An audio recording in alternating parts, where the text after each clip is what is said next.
Quero compartilhar com vocês uma história que aconteceu com a Ana Júlia esses dias na escola, porque vocês perguntam com frequência como que lida com bullying, como que eu faço para lidar com bullying e tal. Não foi bem um bullying, mas foi uma situação chata. Eu vou compartilhar como que foi aqui em casa a conversa, mas já aviso que tem um vídeo no YouTube sobre como lidar com bullying, do meu ponto de vista, da maneira cristã. Porque não tem como a gente dizer que a gente ama Jesus, Jesus que falou que era pra gente orar pelos nossos inimigos e abençoar quem nos perseguissem, e dizer que se alguém faz alguma coisa pro nosso filho, a gente manda revidar, simplesmente. Eu acho que a gente tem que ensinar os nossos filhos a se defenderem, a parar com a violência, mas existe uma diferença entre se defender e revidar, entre parar com a violência e promover uma violência maior, tá? Enfim, vou deixar o link no próximo story e vou contar a história da Ana. Eu ouvi ela conversando com a Manuela e daí eu vi que ela tava chorando e a Manuela só falou assim: nossa, manda essa menina se catar. E daí eu gritei de onde eu tava, eu falei, olha, não sei o que tá acontecendo, mas mandar se catar nunca é a resposta cristã adequada, tá?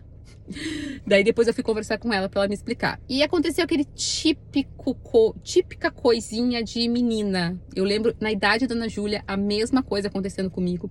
Na idade da Ana Júlia com a Manuela, a mesma coisa acontecendo. Menina é muito chata, gente, sério.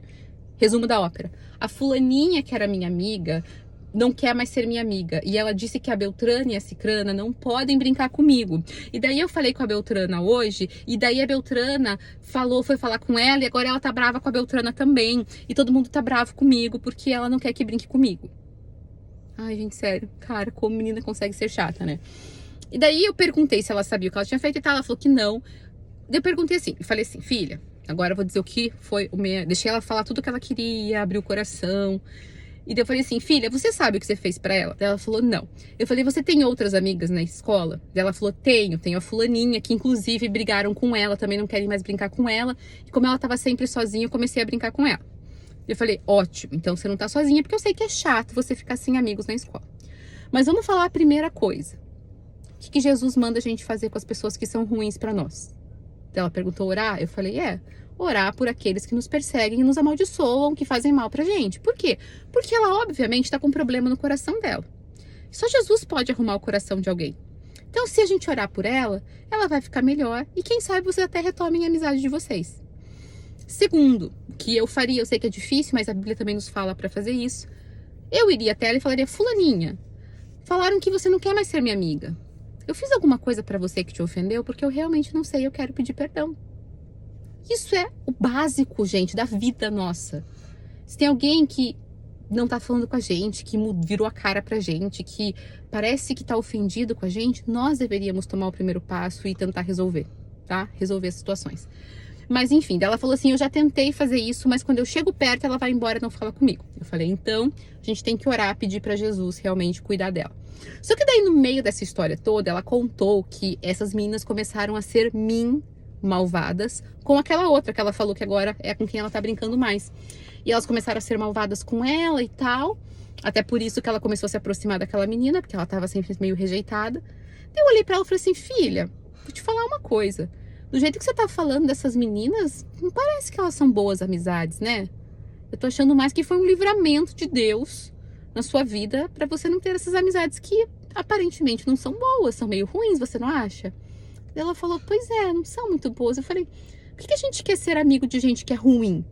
Claro, a gente não precisa ser inimigo, mas também, será que não é melhor você aproveitar isso e brincar com outras pessoas que sejam mais legais? Ela falou, é verdade. Enfim, essa é a história que aconteceu. A gente vai orar pela menina má, pela menina chata, para que se resolva, né, no coração dela, os relacionamentos e tal. Mas eu fiz a Ana Júlia ver isso. Primeiro, que a gente ora por quem nos persegue, que a gente tenta resolver os problemas, reconciliação, mas também que a gente não tem problema em se afastar de quem não é uma boa influência. A Bíblia fala em Salmo 1 que não ouça o conselho dos ímpios, não ande no caminho dos pecadores e nem se assente na roda dos escarnecedores. Então são 3 grupos de pessoas que a gente tem que se afastar, entendeu? Porque não vai fazer não vai fazer bem pra gente. A Bíblia fala também em Coríntios, né, que as más conversações corrompem os bons costumes. Então a gente está aqui trabalhando para ensinar os nossos filhos a se comportarem de determinada maneira, guardarem valores, princípios, para que as amizades da escola venham corromper isso. Só que ao mesmo tempo a gente não tem o controle porque a gente não está lá. E a gente tem que ajudar os nossos filhos a perceberem quem não são boas influências. Eles devem se relacionar bem com as pessoas? Com certeza, principalmente porque é assim que eles vão influenciar as pessoas para o bem. Porém, eles não precisam ter relacionamentos e vínculos estreitos com pessoas que fazem mal para eles e que são uma má influência. Isso a gente vai ensinando os nossos filhos a discernir. E é claro, à medida que eles vão crescendo, a gente é adulto, a gente tem relacionamento com pessoas que não seriam uma boa influência, mas a gente já não se deixa influenciar. Mas a gente é adulto.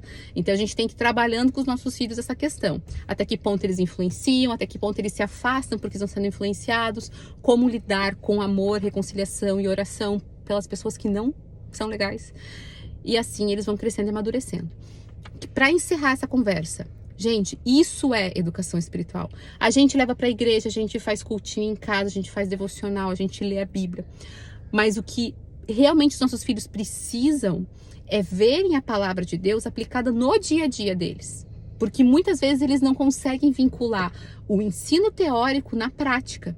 Então, quando eles estão vivendo e passando pelas situações do dia a dia, nós temos que ser espertos, ágeis e conectados com o Espírito Santo, sábios, para aplicar a palavra de Deus no cotidiano deles. É isso que faz toda a diferença. É isso que é educação espiritual. E é isso que eu acho que eu ia falar.